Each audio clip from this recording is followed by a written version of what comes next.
The story of churning the ocean.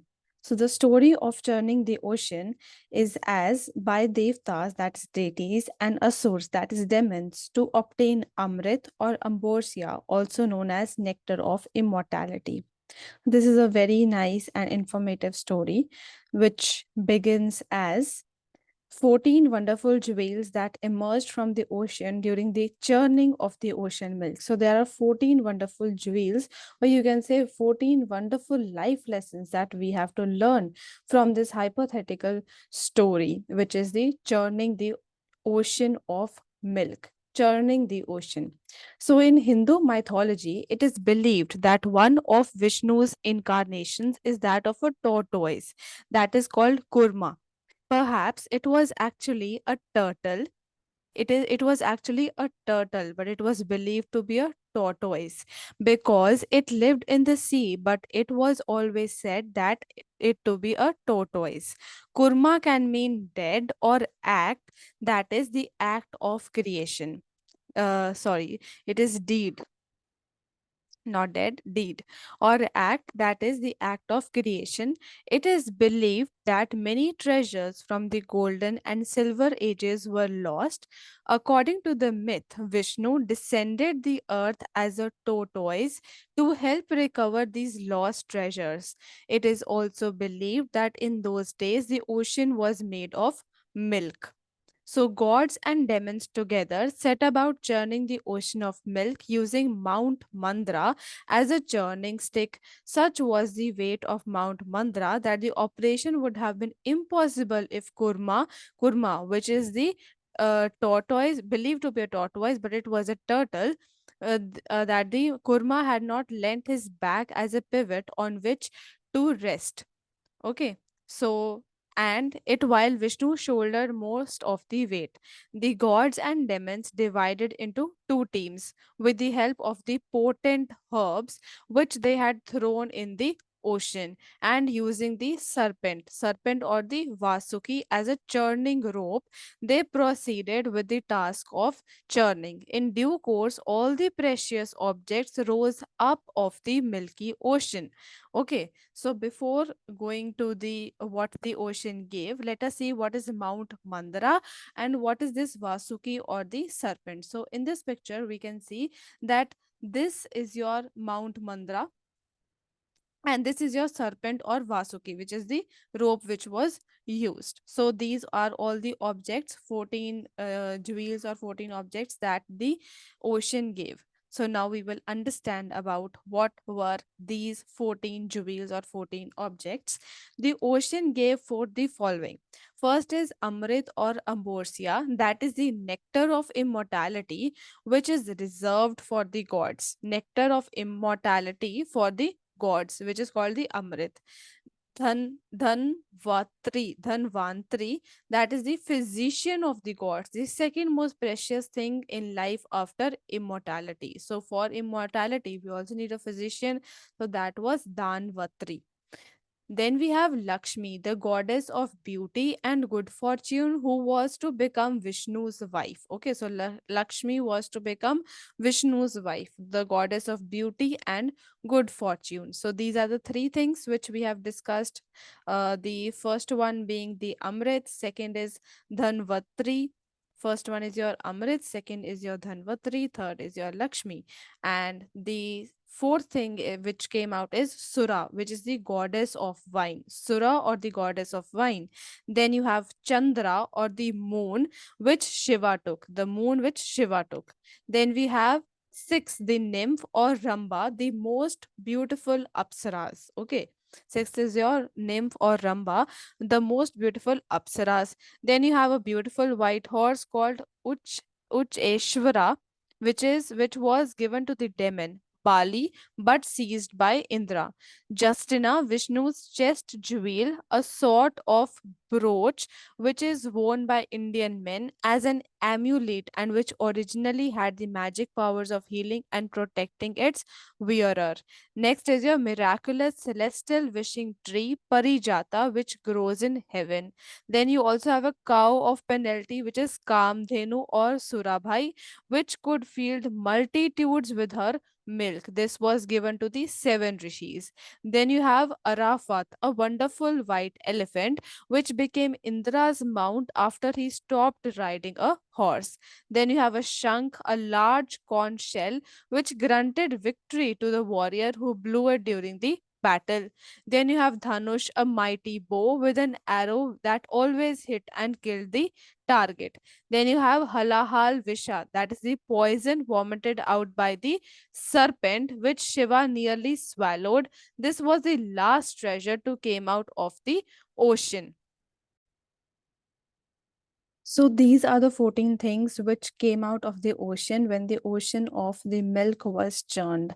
All these things are shown here in this picture. You have like 1, 2, 3, 4, 5, 6, 7, 8, 9, 10, 11, 12, 13, and 14. Okay, so these are your 14 things which came out of the ocean. So now what is the significance of these things? So we move with our story forward.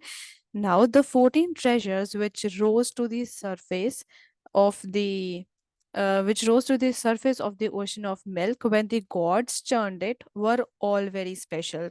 Some of these treasures were used to save the lives of whole nations in times of crisis. However, some treasures were also used at the times for the cause of wars, as the demons coveted these possessions of the gods. Let us see what spiritual significance of this myth is and how it applies to our daily life. This story tells us that the importance of knowledge at the transition period of cycle, that is the period between the old world, the iron age, and the new world, the golden age. At the present, in the confluence age, there is a struggling going in our minds. It is during this period of darkness that the Supreme Soul, the ocean of knowledge, comes and imparts godly knowledge to humankind. It is by churning the godly knowledge that one is able to experience happiness and remove all sorrow. The knowledge bestowed by the god is the ocean. Mount Mandara signifies the mind. The serpent or Vasuki, which works as a rope moving the mind in either direction, signifies the intellect. In order to churn the deep and infinite ocean of the knowledge, one's mind has to be stable and unshakable like the mountain. One has to face storms, tests, and obstacles in spiritual life.